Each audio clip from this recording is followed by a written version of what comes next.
I've told you kind of the first part of the story from my perspective. I'd like to tell you the second part of Jim and Vicky's story, if you don't mind, from her perspective. So when she heard that I wanted to preach about Michael today, she sent me kind of a devotional that she's been through in some women's ministries.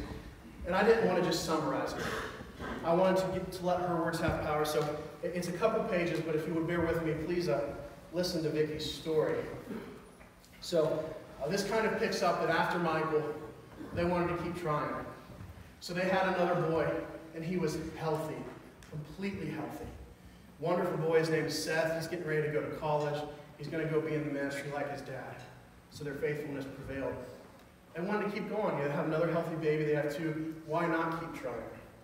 Tried again. Another miscarriage 8 weeks in. This is their second baby they lost. Third baby, sorry. They didn't expect to, but they accidentally got pregnant a few weeks later. Really quick. So that's where this story is going to pick up. So this is from Vicky's point of view. I quickly knew that this pregnancy was a healthy one because I was sicker than I'd ever been before. Once again, the doctors, as they had with my pregnancy with Seth, should follow the baby's development with level 2 ultrasounds at 18 weeks and 34 weeks gestation. Sarah was born on June 29th, 2000. It's my cousin Sarah. A chest x-ray before dismissal from the hospital confirmed that her heart was the right size. We talked to the pediatrician about Sarah's heart, whether or not to have her checked at Children's Hospital for echocardiogram. After our pediatrician discussed the issue with the head cardiologist at the Heart Center, it was decided that we should take Sarah in for at least one visit. We made an appointment for August 17th, which would have made Sarah 7 weeks old, the same time that Michael died.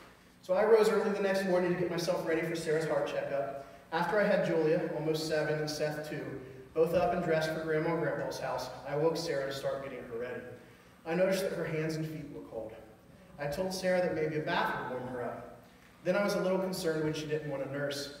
Of course, we were dealing with anxiety issues already, and we didn't know what the results would show, and now Sarah was causing greater reason for concern. When we dropped the other kids off at Dad and Mom's, I asked them, "Do you think her color's funny?" Then I immediately uttered, "Don't answer that, we'll know soon enough." On the drive to Cincinnati, that same highway that we traveled the day Michael went into arrest, we discussed our fears. By the time we were in the clinic, Sarah was in heart failure, and a quick echocardiogram confirmed that she too had an enlarged heart. What was to follow was indeed a repeat nightmare. Same emergency room, same waiting room. Same friends coming to that same waiting room with hugs and tears and helplessness. And when we were taken in to see Sarah, the same wires, the same tubes, same smells, same sounds. So much fluid was pumped into her body to stabilize her that her face was all bloated and reminded me of Michael's face in his casket. The smells were identical to those that filled my senses when I held Michael dying in my arms. And then the story was no longer the same. The signs and smells were of death. Sarah was still alive. Her spirit had not yet left her body. My little Sarah was trapped inside of a dying body. I desperately wanted Sarah to live, but I was scared of a transplant. I knew the waters of grief. They were familiar waters. But a transplant was dark, treacherous, unfamiliar waters, and I felt as though I would drown in them. Death would be easy way out of the situation, but I didn't want Sarah to die. I wanted her to see 2 and 3 years of age, curls, bows. I wanted the opportunity to know her in a way I never knew Michael. By this point, there were prayers being said for Sarah in every time zone in the world. I continued to beg God to hear the prayers of the saints and to answer with life. I kept thinking, surely he wouldn't bring her this far and then let her die. But the truth was that we just didn't know. Sarah remained stable until Friday evening, a week from admission.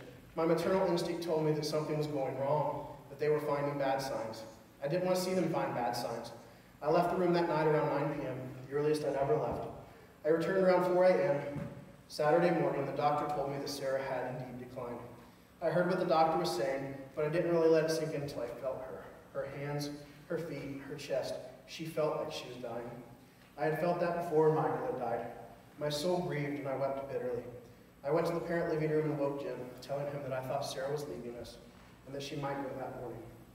After returning to Sarah, I went down to the meditation room of the hospital to pray and begin to let her go. Around 5 or 6 a.m., I called Dad and Mom, asking them to come and bring the kids. I needed my mom. Jim was running a fever and was not allowed in the CICU with Sarah. I didn't want Sarah to be alone when she died, but I was afraid to be in the room with her when her body crashed. I just could not make myself watch another baby die, and if I couldn't be there, then I wanted Grandma to be with her. How do you say an adequate goodbye? It's just never enough. There's no way to express your love for your child. I kissed her feet, her legs, her hands, her arms, her chest. her cheek, and her forehead. I whispered that I would love her forever, that I would miss her. Then I walked away. Family and friends came and we grieved.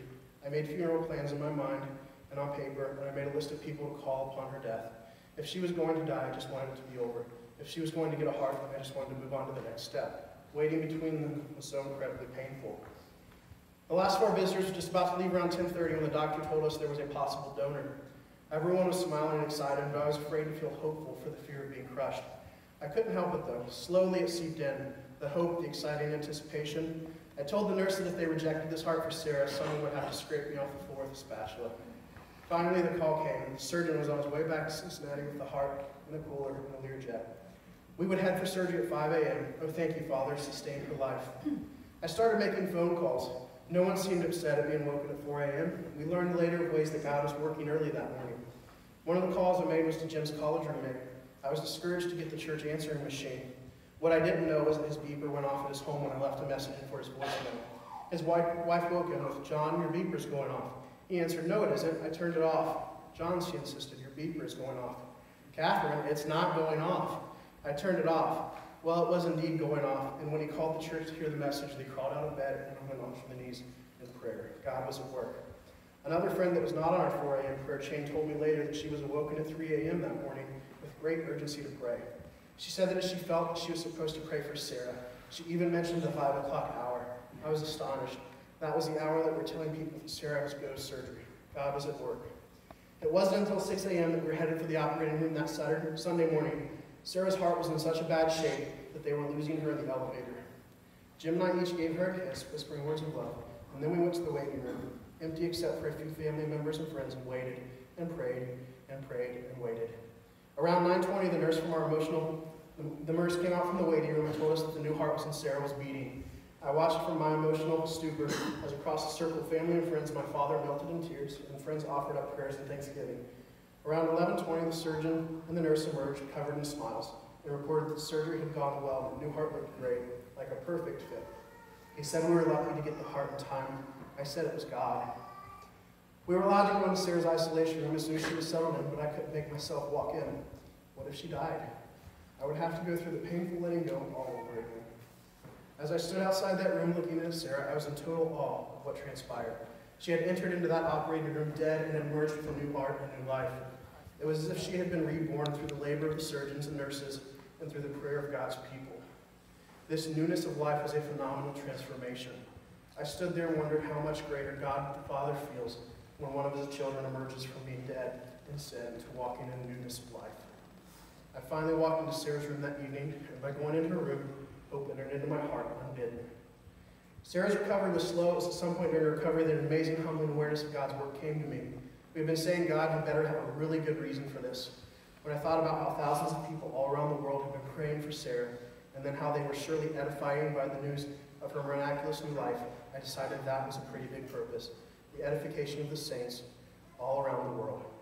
Furthermore, I was humbled by the realization that God may not have just allowed this to happen to our family, but that he indeed may have chosen our family in which to work a miracle. Who are we to have received such an incredible calling? Who are we that God would indeed choose to work a miracle? So instead of asking why did God allow this to happen to us, we should humbly state, wow, I can't believe that God chose our family in which to work a miracle. When Jesus first heard of Lazarus' illness, he said, "This sickness will not end in death.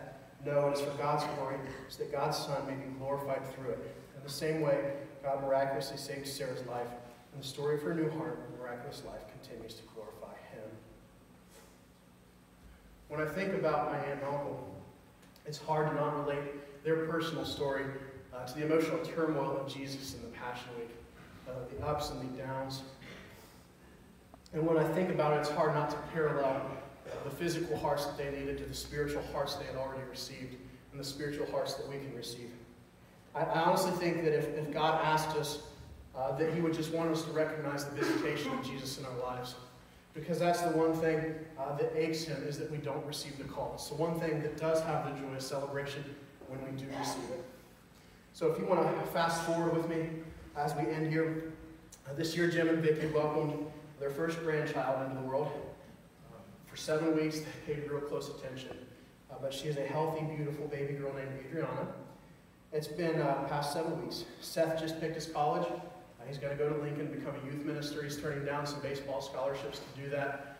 And so their faithfulness is evidenced in the life of their children. Sarah turned 17 this year. She was not supposed to make it past 2. She was not supposed to make it past 5. She was not supposed to make it past 10. She's still on her first heart. It's pretty much unheard of. She has to take 26 pills a day. So her body doesn't reject her heart. She's in stage 3 liver failure. So Jim and Vicki might have to say goodbye yet, but they have been grateful for the life they've had with her. And when I think about all of that, I kind of go back to what we watched in the Miracle film to start. And that's a miracle on ice. But you know what's greater than a miracle on ice is the miracle of life. It's the miracle of life when your baby is in the hospital about to be dead, and then suddenly she's alive. And when I think about the miracle, I think about the miracle of Jesus on the cross, and I think about when we're dead in our sins, and that we can make one decision, and we can be alive, and we can be well, and we can spend eternity with him like he planned. So we're going to sing a song of invitation, and if you haven't had that transformation, if you haven't had the spiritual heart transplant, then there's no better time than today. So if you would, come forward if you'd like to receive Jesus as we sing this song and we release.